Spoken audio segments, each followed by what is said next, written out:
The truth is that in Nigeria, the constitution actually went out of its way to ensure equal representation, or as much as possible, equal representation in all the various tiers of government in Nigeria.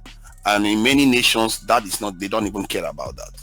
Like in the UK now, the leaders of the UK, by and large, since almost 20 years now, they've all almost come from the south of the UK. Nobody cares. And in spending in the country, most of the funds are spent in the south. Just like in America, most of the funds are spent in the coastal regions, not in the middle this area.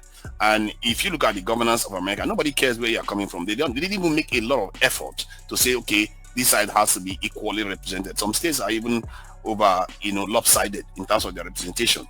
So Nigeria tries, like in America, and they don't say, oh, every state has to bring a specific certain kind of numbers in terms of the military or in terms of ministers. Trump can fill his cabinet with people that, from only one state. He doesn't care.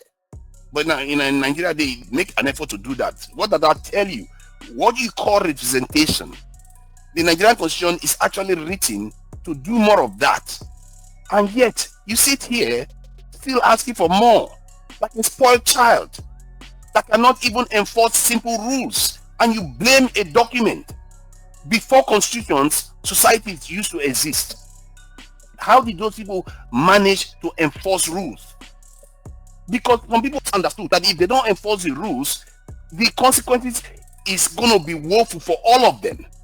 And that is the mistake we are making. We don't seem to understand that by not enforcing rules, we are all going to pay for it.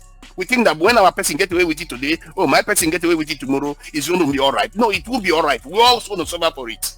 Because we are setting bad example after bad example. When people do bad, we reward them. Where is the space for the law-abiding people? Where is the space for people with morality, people with integrity? Because you keep enforcing rules in a way that reinforces people without integrity, without morality, people that act rashly. You have to learn to act in a way that is actually better for the people today and tomorrow. That is our issue. It's not the document. There's a reason why they have various types of documents around the world. Even in the EU, none of the constitutions are the same. Not one nation in the EU have similar constitution. And yet they are all rich. They are all prospering. Just fine. Why? Why is it that our own is different? We have to stop making mistakes, especially as men. Stop making excuses for this dysfunction we are seeing in this country.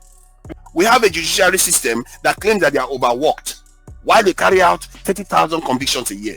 While in the UK, where they have even less lawyers than Nigeria, they are able to carry out over 1 million convictions. We have a serious problem on our hand.